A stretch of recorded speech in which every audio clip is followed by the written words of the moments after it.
If you like this episode, please subscribe, share with others, rate and review so we can continue to bring you great programming. This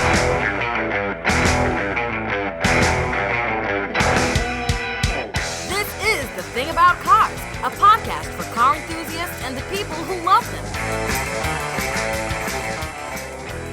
Hello and welcome. This is The Thing About Cars. I am, of course, Mickey Desai. Around the table, we've got Dave. Paulie, how are you, sir? I am busy not being Mickey Desai. This should be a very rewarding experience for you. Misty, all the way across the pond. How are you, Misty? I'm knitting an exceedingly gay blanket. Exceedingly gay. I mean, it's a pity our viewers can only have audio because this is amazingly rainbow. Yeah. I mean, and I think I'm in love with it. I like it too. No, you can't have it. Aww. I don't like it that much. That's what makes it exceedingly gay. The possible, to actually make you fall in love with the textile. Yeah. Tim, our trivia czar, is here with us. How are you, Tim? You're doing great, thanks. Morning, everybody. Or afternoon. Afternoon. Is it afternoon? Yeah, I guess technically it is. And the only driving with his shades on because it's cool and it's dark and I don't even know what I'm saying. Ben, how are you, Ben? Pretty good. How are you? I'm good. Where are you off to, Ben? I'm on the way to a band practice. Okay. Yes, it should be good stuff. Returning to The Thing About Cars, our good friend Bob Hall. How are you, Bob? I am no good English speak. Happy today. I am no longer infected. My hovercraft is full of eels. Hi, everybody.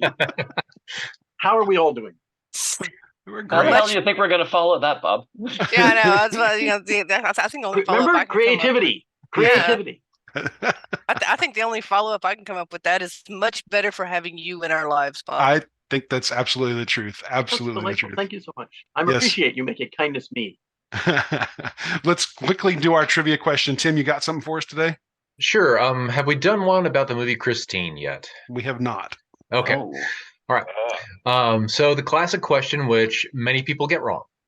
What car starred as Christine in the film based on Stephen King's novel? What? The multiple choice, and then we ask the question up front, and then, of course, we give the answer at the end of the show. So, all right. A 1957 Chevy Bel Air with a souped-up engine. B, a 1958 Plymouth Fury emitting the pre-recorded roar of a 1970 Mustang 428 CID Super Cobra jet engine. C, a 1959 Buick LeSabre powered by a 396 CID engine pulled from a late 60s Chevrolet K10 Suburban. Or D, a 1960 Ford Thunderbird powered by its original 430 CID engine. Oh my goodness. Yes, and for those of you who don't speak old SAE, CID means cubic inch displacement. Yes. I didn't have that many. I didn't have that many words and concepts in my thesis. Gotcha. Now, do we make a guess on this? Well, we do at the end of the show. So Okay. we got the whole show for all of our listeners to cogitate on this and cheat on looking it up online. But yeah. So, but just let me go, since that was so long, let me just give you the condensed version: 57 Chevrolet Bel Air, a 58 Plymouth Fury, a 59 Buick LeSabre, or 1960 Ford Thunder. Okay. All right. Good stuff. Thank you, Tim. We'll answer that at the end of the show. Bob has sent us a couple of points that we could probably address with him today. And Bob, can I talk about the elephant in the room first? You were with Geely and now you're not. Is that something that's fair game for us? Yeah, it's very fair game. Geely had some good ideas for the States, and they were initially planning on launching in 2020. It didn't happen for them. They're going to use the Link & Co. brand, which at that point in time didn't have an & Co. It was just Link. We had an interesting process set up for how they were going to do, for lack of a better term, model year and vehicle focus. But that got parked. Peter Horbury, head of Geely Design Everything, had set up the studio in California, which was basically to do ideas. It wasn't specifically for US concept stuff. Peter decided, I think in 2021, early 2022, he was going to retire. And he had a huge career, had a huge career. And Chairman Lee wouldn't let him retire. So what they did was they kind of gave him Lotus as one of the people managing the company with Mr. Mr. Wong, I think was his name. Very nice guy, actually. But and they slowly moved his stuff. He backed out of stuff for Geely Design Global, and they hired a guy from Audi, Stefan Seeloff, to take over. And in the end, when Peter left, Geely Design International sort of disintegrated into a little fiefdom in China, which split from the global thing. So the global focus was Stefan Seeloff came in, and even though he was supposed to be Geely Design Global, he ended up being head of Zeekr Design. And Zeekr is now the brand they want to come into the States with, launching a autonomous taxi project with the Waymo guy. How they're going to get into passenger cars past that, but Stefan decided that the California needed, and the Barcelona studio we were shut down. Everybody managed to find a soft landing except me. Oh. I guess because my knowledge base is a little too arcane. That doesn't seem right to me. I won't argue the point, and I still have enormous admiration for Chairman Lee. A lot of the people at Geely, they got a lot of good people there. But when Peter left and this disintegration came, the China studio, which ran like a bloody Swiss watch, the guy running it, Guy Burgoyne, who's an Aussie, he had his mother-in-law take ill, and he had to go back to Australia for a while. So he also tendered his resignation, but Chairman Lee didn't accept it. But he ended up leaving, and they brought a new bloke in. And the new bloke came from GAC in China, and he was coming from design, and he was a designer. But in fact, he was actually one of the administrators of the design division. And the first thing they did is they got rid of English as the official language, and the foreign contractors, which were probably about maybe 20% of the staff, a little bit more, a little bit less. They left slowly, and they lost, I'm told, about 100 and some Chinese designers who liked working with foreigners. And so it went from being a very well-oiled machine that was doing tons of cars a year, very, very skillfully, into it's like the equivalent of an 11-month-long Bulgarian railway accident. Okay. I'm familiar with how Bulgaria works. My husband frequently travels there. They have an office in Sofia, so well aware of how that works. One of my favorite movies has a Bulgarian character. Oh, What's that? Think about it. I'll give you one hint. Bob Hope is in it, and so is Dorothy. Road to Bali.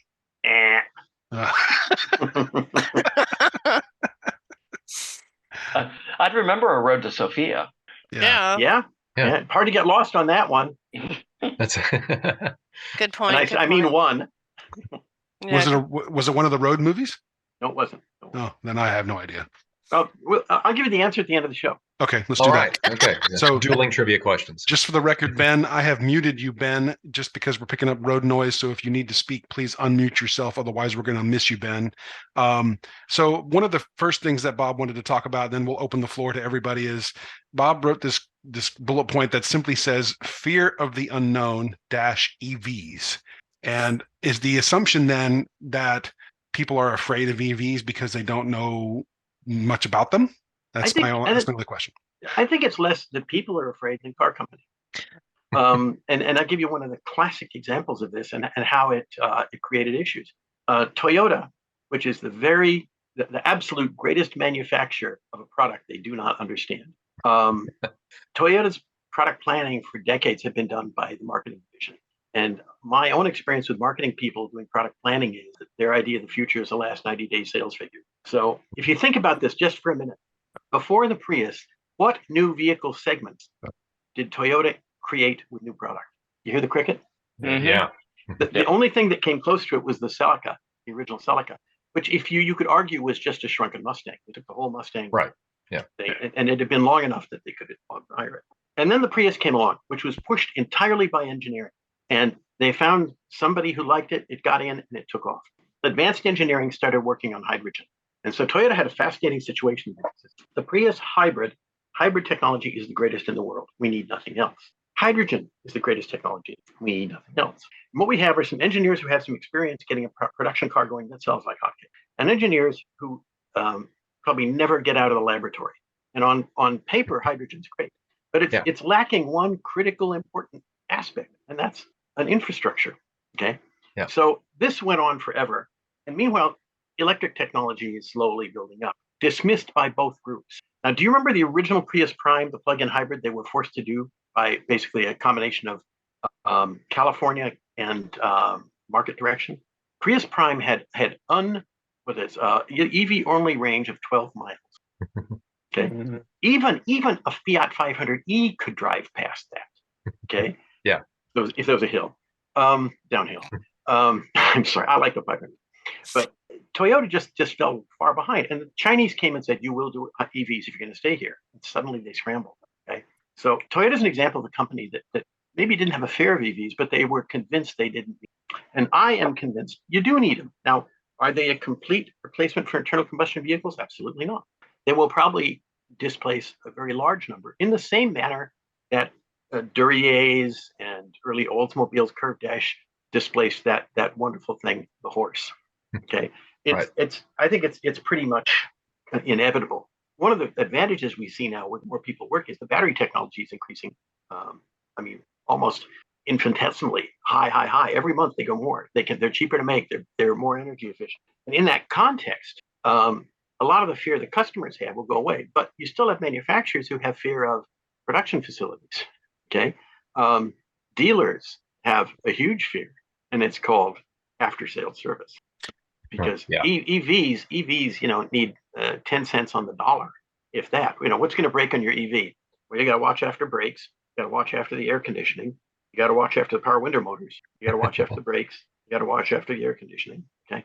Yeah. And that's going to have an impact, and dealers are going to have to find a way to get around. Yeah, but I think that's one of the biggest problems that in the world of getting things repaired is that we're getting farther away from people who know how to work on things.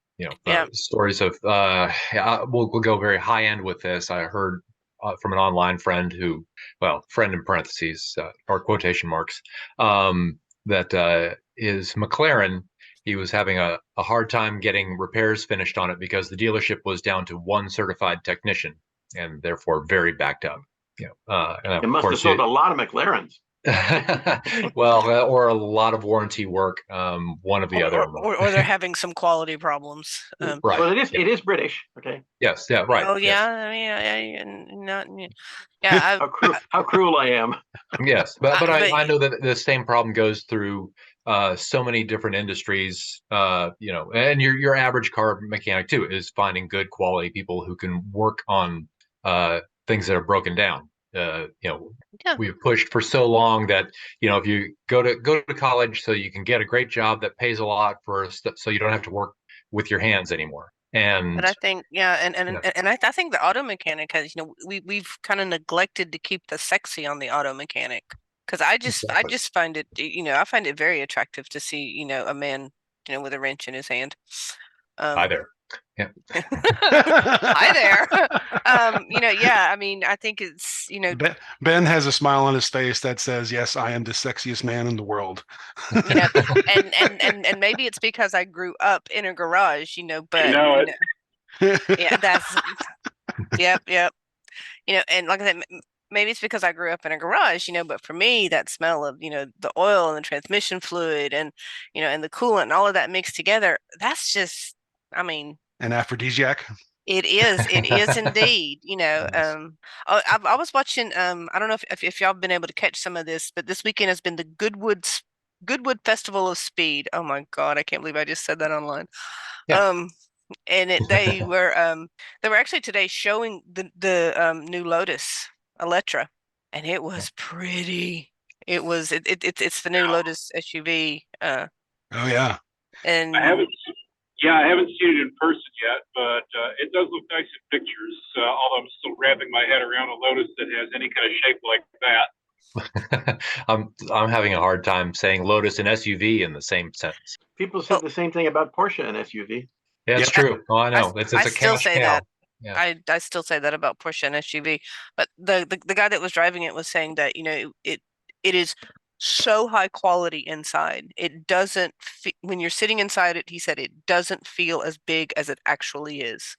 That's the sign in my mind of an excellent car, personally. Because I like them. I like smaller cars. I don't like big, my dad, for the longest time, one of his rules on getting a car is, okay, and I have to qualify this after I say it, he would not own anything that was so wide that while wearing his seatbelt, he couldn't lean over and wind up the window. Now, I have to point out, my dad put seatbelts in the first car he got when he came back from England, and that was a 1950 Morris Minor, because he was a pilot. So we had seatbelts in his TD, we had seatbelts in his 100S, we had seatbelts in his 106, including in the rear seat for my brother and I, one for both of us. Okay, but I just got raised in that environment, and I look at one of the things I just can't understand about Americans is driving pickup trucks. You know, things that basically in other countries would need their own postcode. Okay, as the day-to-day driver, and for what? Do they throw anything in the back? No. And then Exactly. what do? They complain about the price of fuel. Right. Fine. Yes. Fine. Yeah, I'm right there with you. There's some guy in my neighborhood that has a big Dodge, and I mean, it takes up a parking space and a half, and I'm like, excuse me, you need to get out of the way for Claudette because, first of all, it's an MX-5 and it's the most gorgeous car that was ever built. Second of all, it's my car, and third of all, it's Claudette. Come on, I love my baby. She's All right. still. I'm sorry, I was having a moment. That's good. Yeah. That's fine. We yes. You The nice thing is, if the truck had a lift kit, you can drive under it. See, good point. Yes. Good point. There you go. Yeah, very good point. Because I was talking with someone back in the U.S. and they were saying, "Oh my God, it's a sports car. You know, how much do you pay a year for your tax?" And I was like, "For my road tax, I was like, I pay like 28 euros a month because it doesn't even weigh 1,000 kilograms. I mean, literally, if it had straps, Neither do My- I. well, me either. Hopefully, knock on wood. I mean, if it had straps, my husband could use it as a backpack. He's 6'9". Nice. All right. Then let's look at Bob's next question here. It's not really it's kind of a question. Where's the borderline between autonomous driving and AI? And why will the US be the last developed nation to allow fully autonomous vehicles? Because we're always last on technology. My freedoms. No. This time it has nothing to do with the technology. Nothing at concur. all. Zero. Right. Not a point. My guess I would know be what the answer is. It's because of our legal system. Yeah, Johnson and Johnson. Oh. Those are lawyers we have TV commercials for here. And Right. Yes. somebody's going to be driving in a car and they're going to bump into a autonomous vehicle. The autonomous vehicle cameras and sensors won't be working on that side, and they're going to say, "It ran into me. Oh, my back. And the lawyers will ensure that they'll be tied up for years. Even though we might have great technology for it, okay? And we might have a need. This is an interesting one. We've talked about this before. There was an article last year about one of the problems with programming AI to drive in the United States is it is not sufficiently aggressive enough. And one of the challenges of AI is programming asshole behavior. well, maybe we should leave that to the Italians. Yeah. So, First rule of Italian driving: what is behind me is not important. I think you could throw the French in there too, because Right. like I've said very frequently, there are two places I will never drive, and that is Paris and India. That's right. There you go. I'll add in Boston. Right. Yeah. So wait a minute. Are this come down to brass tacks here?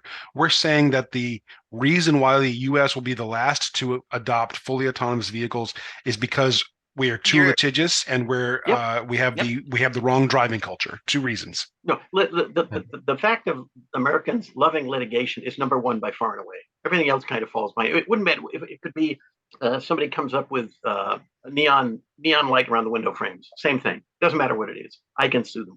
My dad taught me. He said, "Those who can do, and those who can't sue." And in my own experience, it sure seems to have gone that way. And there are plenty of good reasons to sue people for some sort of screw up. I accept that. But I think when you have more commercials in the States, here in Southern California at least, for lawyers, particularly in the context of vehicle and other accidents, than you do for peanut butter, okay, something's really, really wrong. I ran a law firm once upon a time for a hot minute, and I discovered that lawyers are an amazingly imaginative people. So if I were to hold up a match in front of the lawyers on my staff, they could look at that match and they could imagine a conflagration. Because they could imagine a conflagration is imminent, and we must drop everything to prevent it. Yeah. I'm Where are my sitting here. matches? Yeah. Fire You know, starter, I'm just twisted saying, fire starter. "Ooh." Yeah. It honestly just dawned on me. I don't see those commercials here. I don't see commercials for lawyers and for medication and You haven't seen a Camp Lejeune lawsuit ad or a what is that? Oh God, Or just for mesothelioma. You chewed on in lead general. pipes when you were a child. Right. If you ate a Yeah. lead pipe when you were a kid, yeah. yeah. I You mean, get- although maybe I do have something to sue for because my mama let me drink out of a garden hose. That might Ooh, explain see, something. that's it. That explains everything. Right. That's I'm not sure what that means, but Yeah. Yes, Tilly, are you joining us? I mean, Tilly's joining us. the other factor is that when this AI thing crosses into it, okay, boy, the options. The AI is learning how to take my car over from the whole thing. The whole thing to me is just a bit nutso, okay, and AI will be as good or as bad as we allow it to be. Sure. I am waiting for the anti-woke backlash because my car did not cut off that school bus. My car is damn woke. Yeah. Must be. Well, I know this is kind of negative thing, but this is something that I think I suspect China will be the first of the big countries that really gets it going, because they can easily say, sorry, autonomous vehicles only in this section of Shanghai. Oh, that's it. It's done. No question. And they'll have problems, to be sure, but the problems will allow them, I mean, they're not too bad, to work issues out. And I think autonomous vehicles on dedicated guideways are not a bad idea, because that technology, we know it works for people moving. Mm-hmm. Yeah. That's an oversimplification, but there are places where autonomous vehicles make a ton of sense. So you're saying just turn the public transportation system into It's a Small World? Yes. Yeah. If that gets stuck in my head. Basically on highways where You're welcome. You're better served by having a bunch of vehicles that are electronically mind linked to each other, and that you have your destination programmed in, and that you can have a drafting chain looking comparative to a NASCAR race of 100 cars long, all going to the same place at the same speed with the same following distance and saving fuel at the same time because they're drafting off of each other. And in that context, I think one of the places it makes sense to perhaps focus the research on autonomous, and I think it's already started to some degree, heavy duty trucks with a guy on board. Okay. Right. Then let's say the heavy duty truck. Let's use an example: the Port of Los Angeles. Okay. The heavy duty truck comes to a point that's on the periphery of the port, and Port of Los Angeles is a thing called Terminal Island, which is indeed an island. It could be vehicles on Terminal Island are all autonomous. The driver gets out, it goes and does what it wants. Okay. When it's done being unloaded, it drives itself to a holding yard where the driver gets in, the truck's all loaded, and he goes. Stuff like that, to me, makes an enormous amount of sense. And I think you could argue that because of the tendency, particularly on long-haul trucks, to get on a freeway and drive on a freeway, there will be fewer potential issues with the autonomous driving system than if you're cruising around in San Francisco. Right. I mean, we are still talking about cultural changes. I agree with you. I don't disagree with you at all. But I think the other question regarding AI that humanity has yet to answer is it wise to build another Frankenstein? You just because you can doesn't mean you should. And what are the consequences of building it? If you strip away, would doing such a thing be stripping away part of humanity? It could be putting away, ignoring or canceling another Salk vaccine for polio, or your choice of pocket nuclear weapons. Wow. Can I get one of those? No. You may Oh. not have one. Ah. Well, give one to Tim, but I'm sorry, Mickey, you don't get one. Tim can have one. I trust Thank him. you. Tim lives in a state where they're legal. I do not live in a kernwapen-free cabal. Yeah. Right. Ja, helaas bin de gas. So Problem knows. we have one more item here, and I know we're quickly running out of time. So can we do this, Bob, or should we save this one for another episode? If you want to do another episode, that suits me fine. Let's do that. Yes. Let's come back to this in another episode, maybe in a few weeks. Whatever. Yeah. I have so we'll nowhere to go and all day to get there. I love it. And just for the record, are you still in the job market? Are you retired now? I What's sure the as heck plan? am. Okay. I sure as heck am. If someone needs a slightly wacko product concept guy who understands that design is the most important aspect of grabbing the customer, along with a vehicle that he looks at and goes, huh? Yeah, I'm available. All right, cool. I'm Cool. available. So the next time we get together with Bob, we will talk about supercars, hypercars. How do you pronounce this? Gigacars? Well, I mean, it's the next logical step, isn't it? Yeah. Sure. Because Google has already been taken. Yes. Right. Google cars, right.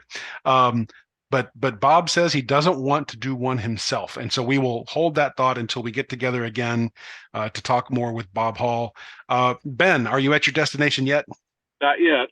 Are you being careful on the road and not talking while you're driving?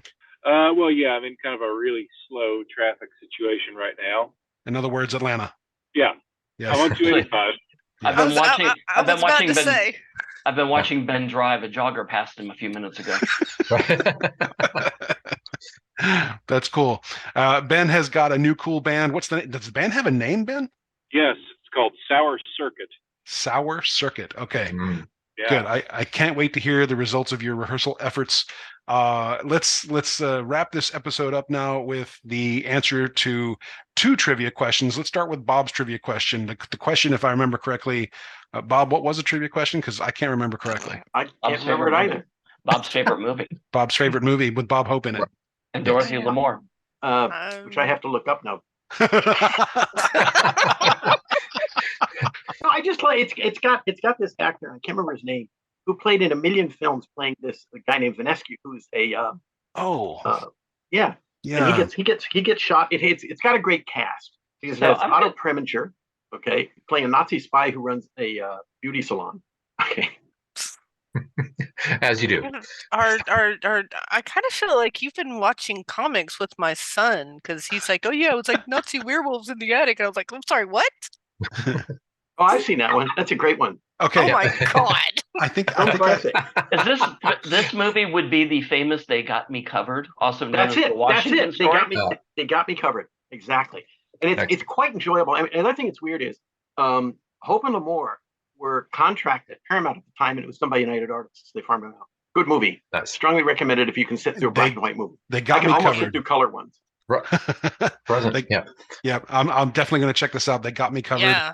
Let me see where I can find it, if I can get it online somewhere. Wowsy. There's a song in it too. Of course there is. Gloria, the Glow Girl sings it, and then she gets knifed. Okay, definitely got it. All right, so I Tim, don't give anything away. No. Tim, take us back to Christine. Okay, all right. So back to the what car starred as Christine in the film based on Stephen King's novel, and we'll go over our potential answers again. A 1957 Chevy Bel Air with a souped-up engine. B, a 1958 Plymouth Fury emitting the pre-recorded roar of a 1970 Mustang 428 cubic inch displacement Super Cobra jet engine. C, a 1959 Buick LeSabre powered by a 396 engine pulled from a late 60s Chevrolet K10 Suburban.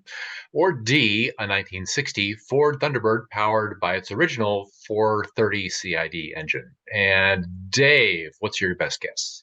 So this is interesting. Yeah, so I'm almost certain in the book, or I remember when I was a kid, the car was supposed to be a 58 Plymouth Fury, but I remember also that other Plymouth models were used, like maybe there was a shot of a Belvedere or a Savoy, something like that. So I'm going to go with the Fury because I think that's what I remember being advertised. But I also remember reading someplace that it was not absolutely accurate, and they had other cars. Okay, Misty. I'm gonna have to go with the Chevy because I have absolutely no idea. I'm kind of actually ashamed to admit that I've never seen Christine. Oh, okay, all right. No worries there. Mickey, how about you? I'm also in the same boat as Misty. I have never actually seen the movie, but what was choice D, Tim? The 1964 Thunderbird powered by its original 430 CID engine. So I'm pretty sure it wasn't a Thunderbird. I'm going to go with the Buick LeSabre. Okay. And Ben? Well, I haven't seen the movie either, but I happen to know that it was not actually just a Fury, but a 58 Sport Fury. Okay. Excellent. Bob Bob? seems to know. Yep. My answer is E. All the above? No. No. E was None a of the- 1958 Belvedere. It wasn't a Fury. The dead giveaway is it had the silver panel on the side. It was red. Furies only came in, I think, cream, white, and black. And they had a gold insert on the side. Also, if they used a Fury and painted like a Belvedere, that would be really stupid. It would be like cutting up the Hope Diamond for little tiny diamonds, because there are very few Furies left. There weren't many to begin with. The other Plymouths, as I recall, there was a sequence with the cars on assembly line in 1958 in the movie, and that's where there were tons of Plymouths around. But it being the fact that it was red with a white top with silver on the side tells you that if it started as a Fury and they made it into a Belvedere, somebody in the company was insane for financial standpoint. But it was in fact on camera. It was a Belvedere. Now it may indeed have had the 428 dubbed in. That could well have been. But Christine being red meant I ain't no Fury. Okay. All right. According to my source, the answer is supposed to be the 58 Plymouth Fury. We'll have to defer to Bob and his more extensive knowledge. But yes, the soundtrack was from a 1970 Mustang Cobra Jet engine that I guess was dubbed in later by the fine folks working as the Foley artists. Well, it's just disappointing. Sorry.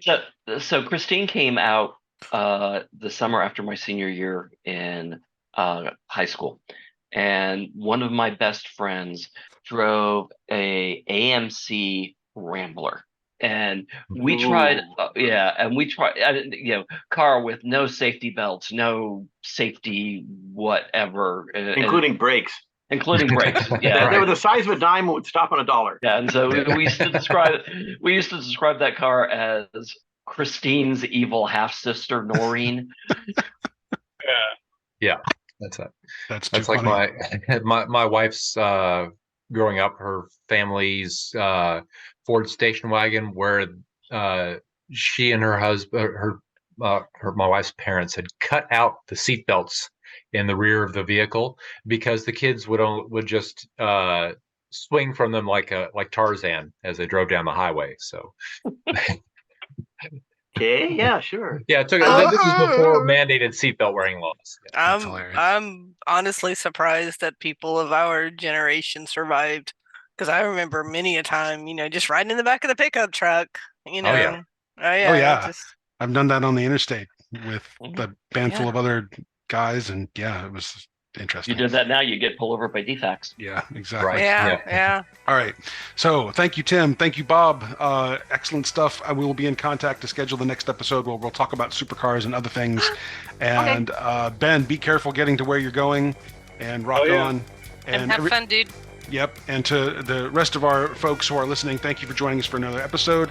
We'll see you with a fresh episode next week. Please send us your comments and suggestions for stuff, and I hope you're all being safe out there. Take care, everybody. See ya. Bye.